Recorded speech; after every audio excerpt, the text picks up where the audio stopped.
This IM is one of the most requested IM to be reviewed, so hello and welcome to Aftersound Review, and this is my review for the Hzsound Heartmirror Zero that costs around $35. And yes, looks like another continuation of the cult favorite Hzsound Heartmirror, and just like usual, I will break down this review from the build, fit, frequency response, sound, and comparison. Now, the build quality of this IM is fairly good. It is all made of metal. Maybe you cannot really see it in the video because of its finishing, but yeah, it's made of metal and you can feel that it's a little bit on the heavier side, so it does feels like a nice metal. But the seams on this IM looks really obvious, so it doesn't work really like a high-end products. But nevertheless, I kind of like this look because it's not as flashy as the original Hzhm Heartmirror, but it still feels like a good quality product for $35. And it's using 2-pin connectors with this cable that is somehow reminds me of the Moondrop SSP or the SSR. It's actually quite fine and I don't find it microphonic, it's just not really flexible. In terms of ergonomic, I simply could wear them for hours without any complaint. They just fit really nicely into my ears like this, and the cable itself is, for me, the ergonomics is quite good. It's just not the most flexible cable. Now let's talk about the tonality of this Hzsound Heartmirror Zero, which can be definitely interpreted as neutral-ish bright because it does have the elevation mostly on the upper mid-range section and also the treble area, and after that it's mostly rolled off in the edge on the sub-bass area and on the treble area. So this IM is mostly focused on the middle range is frequency. It doesn't have the bass sub boost or upper treble extension, but it has a bit of elevation around the mid bass section, and after that also definitely apparent on the upper mid range and lower treble section. Now let's talk about the bass first from this IM. This IM has a little bit of fullness coming from the bass, so it's not completely flat bass, but it doesn't have a sub bass slam down there. You can see that in the frequency response it shows that around 50 Hz it started to roll off. So yeah, that's exactly what I hear from this IM, but it's not a totally neutral IM like its OG version of Heartmirror Zero. It's more thinner, and in this IM, even though the elevation it's not really high, but you do feel that thickness, that punch on the it's more of a mid-bassy punch, but it's really well controlled and also fast. So instead of slamming down there, it's just have like this just a little bit of punch, but it does gives a little bit of fullness on the frequency, so it's not a totally neutral or bright IM. It still has its own bass, but it just will not satisfy bass head or those who like sub bass extension. Now, one thing that I have to praise about this IM is also about its vocal. The vocal section, although it's definitely tilted towards the upper mid-range rather than lower mid-range, giving higher human voices a little bit more highlight, but it is so well done. So in this price point, I mean around $30 to $50, there are some IMs that doesn't do as well as this IM in terms of mid-range control and also texture.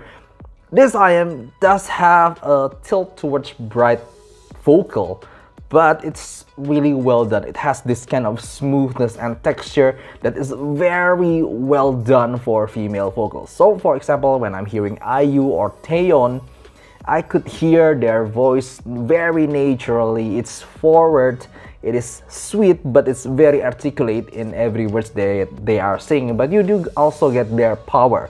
So yeah, I don't really have anything to complain about in terms of female vocal here, but I do have some complaint when I'm hearing male vocal. It doesn't sound as thick or as meaty, as bodied as I'd like them to be. It's definitely tilted more towards female vocal. And after that, actually hearing some instruments using this IM is really good. Hearing piano and guitar sounds clear, and it does still have some weight on it. So even though it's not the most thick kind of piano or the thickest guitar, but it's a little bit thin, but it's well done, and the timbre is just correct and natural for me. And also the violin sounds quite good in this IM. It still has nice body to it. But after that, in the treble only has elevation around mid treble area around 8K, and after that it is mostly rolled off.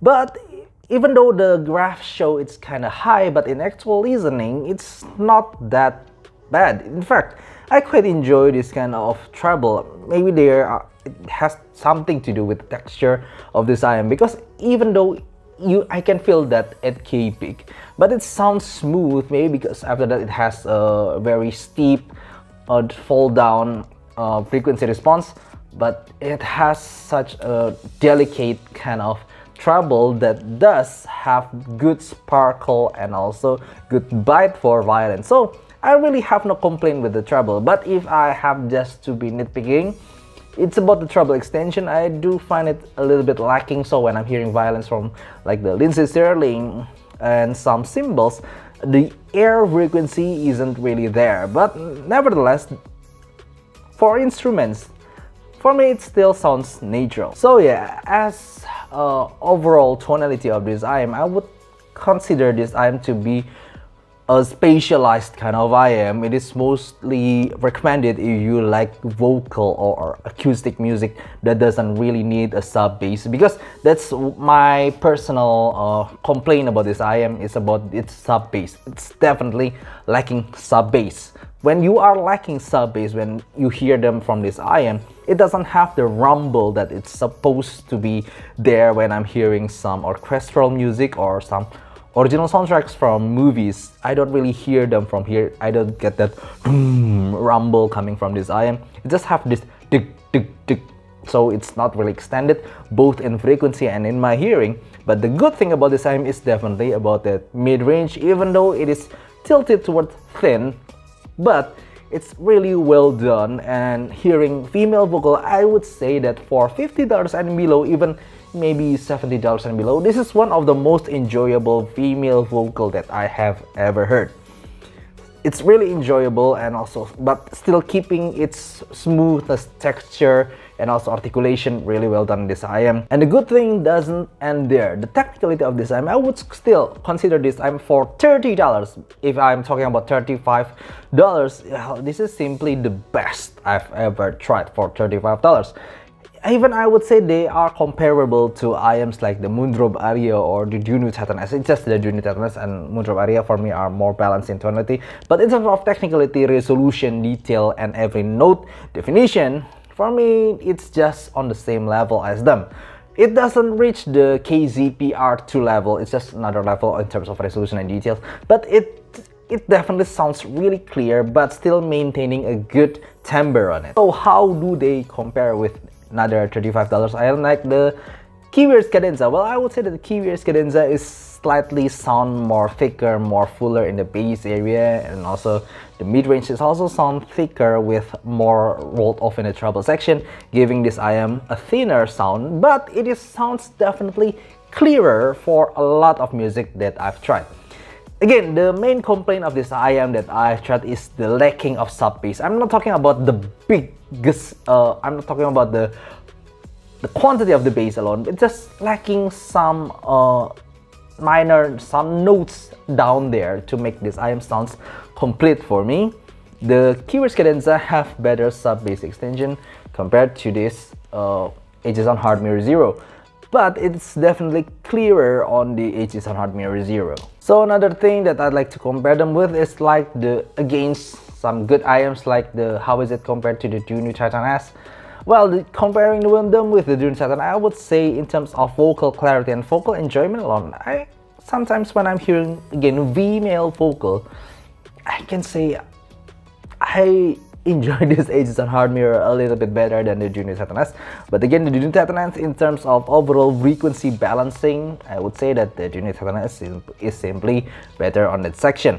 And now comparing them with the EA500 from the SteamGod, I would say that the SteamGod EA500 for me still have better upper hand on terms of technicality. It has better frequency, both I get better sub bass extension, even though they are both not the best in terms of sub bass extension.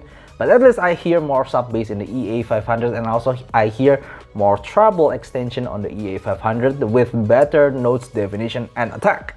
So simply said, the resolution and overall frequency range is fuller on the EA500. But that being said, EA500 is sound, comparing them with the Hzsound Heartmirror, I would say they are both in a bright-ish kind of vocal here. But the EA500 sometimes sounds drier and more metallic. It's not as natural as the Hzsound Heartmirror. So if we are talking about vocal alone, I would say that both of them are not my preference. They are both a little bit too bright for me. But in terms of naturality, I would say that the Hzsound Heartmirror has better naturality here. It's just in terms of frequency and overall frequency range. When I'm hearing some orchestral music, the impacts and resolution, I get them better on the Sleeping God EA500. So if you ask me which one do I like better, sometimes here, sometimes there, it definitely depends on the song. Now, how do they compare with the OG Hzsound Heartmirror? Well, the thing is, I have never been a fan of the Hzsound Heartmirror OG, because for me it just sounds too dry, like desert dry.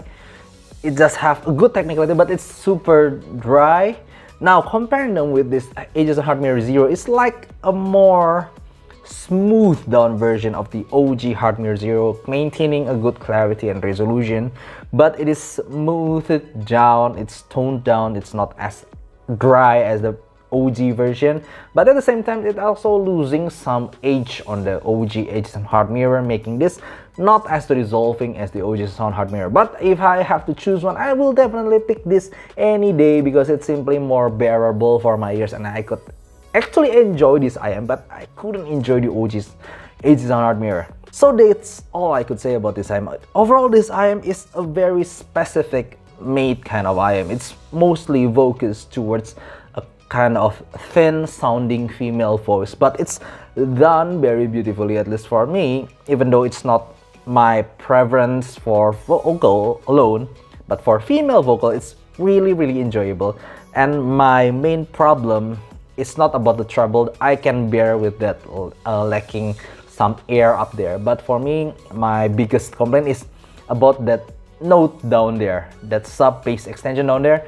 It's somehow it's just really noticeable in some of my orchestral music. It doesn't have rumble on it. So this is my final score, where it's tonality and also technical. Overall, a really good job from Hzsound Heartmirror. For me, yeah, I can see why people have a cult following on this IM. See you next time. Bye bye.